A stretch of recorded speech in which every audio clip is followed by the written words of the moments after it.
Excuse me, excused. मैं 9 बजे से आई हुई हूँ, 1 बज गया और कितना टाइम लगेगा? सर तो मीटिंग में चले गए। क्या? कौन सी मीटिंग? मैं तो कब से यहाँ पे बैठी हूँ, मैंने नहीं देखा उनको जाते हुए। ये मेरा कसूर नहीं है, वैसे उन्हें गए हुए 1 घंटा हो गया।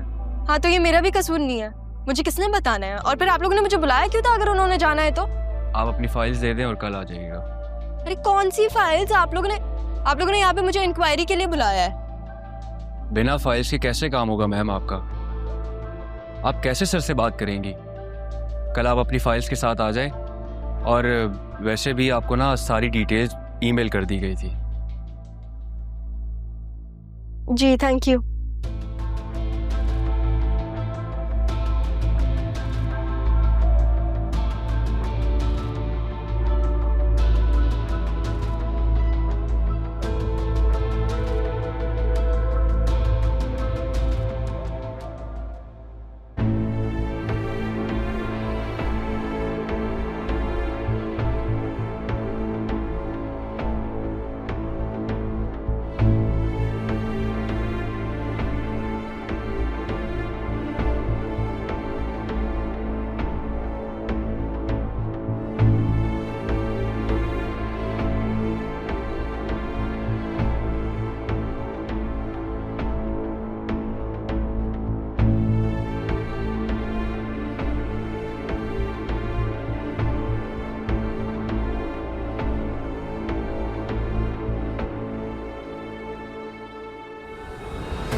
हेलो, मैं अभी बात नहीं कर सकती, मैं बहुत गुस्से में हूँ।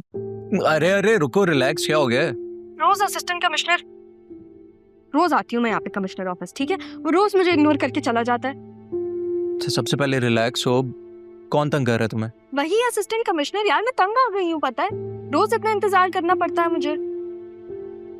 देखो, सरकारी काम तो ऐसे ही होते हैं, और मुझे जहां तक लग रहा है तुम्हें आजमा रहे हैं।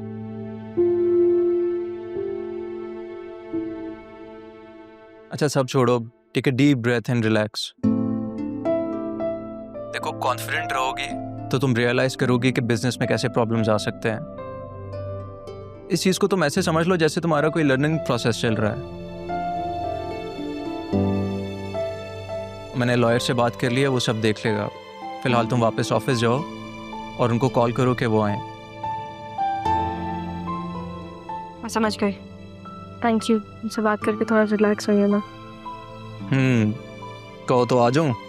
नहीं नहीं, आपको आने की ज़रूरत नहीं है, ये मेरी जंग है, मुझे अकेले लड़ना होगा। वैसे भी परेशान नहीं करना चाहती, बाद में बात करते हैं। अल्लाह हाफ़िज़।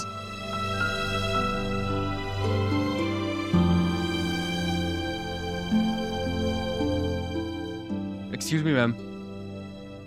अब आपको जो सवाल होंगे आप मेरे ऑफिस आके करेंगे। बता दें आप अपने असिस्टेंट कमिश्नर साहब को। ये लीजिए फाइल, दे दिए गई है।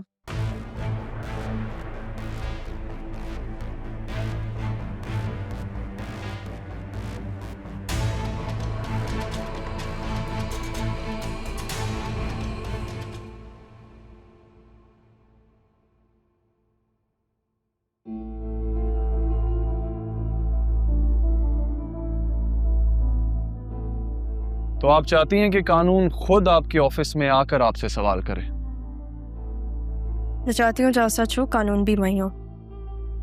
कानून की आंखों पे तो काली पट्टी होती है, वो ये नहीं देखता कि आप कौन हैं, कहाँ बैठी हैं, सिर्फ सबूत चाहता है वो।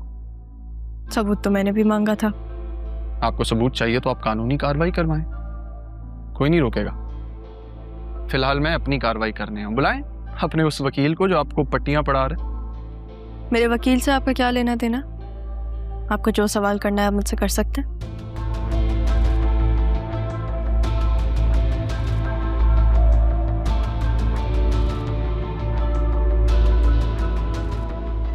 पिछले 6 महीने की फाइनेंशियल स्टेटमेंट में जो डेवलपमेंट प्रोजेक्ट फंड है, उसके कॉलम में इतनी बड़ी रकम कहाँ से आई?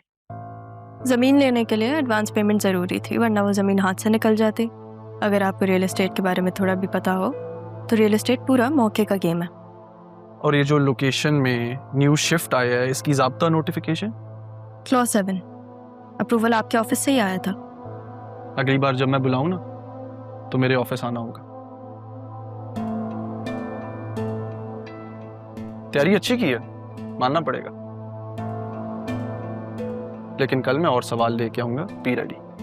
कल की कल देखेंगे, और जहाँ तक आपके सवालों की बात है सारे जवाब मौजूद है मेरे पास। और अगर मेरे सवाल इन कागजों से बाहर हुए तो आपकी आंखों में आंखें डालकर जवाब दूंगी, क्योंकि मैंने कुछ ऐसा नहीं किया जिसकी वजह से मुझे नजर झुकानी पड़े।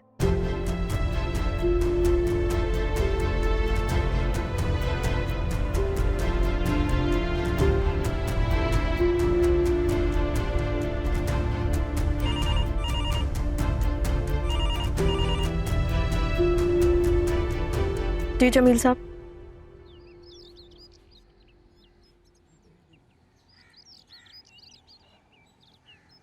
सर, मुझे समझ नहीं आ रहा मिस राहा जारियोन को क्यों बचाना चाह रही हैं। उन्होंने जो फाइल्स बनवाई हैं, और मुझे लगता है उनके साथ कोई है जो उन्हें गाइड कर रहा है। लगता है बहुत तगड़ा वकील किया है, जिसकी वजह से उन्हें इतना बूस्ट मिला है। बैरिस्टर रफीक ही हैं जो इस ऑफिस और सैफ साहब के सारे मामला देख रहे हैं, उनके अलावा कौन हो सकता है? नहीं सर, बैरिस्टर साहब तो अभी आए ही नहीं हैं। तुम्हें कैसे पता? सर, वो मैं डीसी साहब के पास गया था, उनकी बात हो रही थी, तो मुझे वहाँ से पता चला है। हाँ, लेकिन बैरिस्टर साहब का यहाँ होना ज़रूरी तो नहीं, वो सब कॉल पे भी हैंडल कर सकते हैं। लेकिन अगर वो नहीं है तो कौन हो सकता है?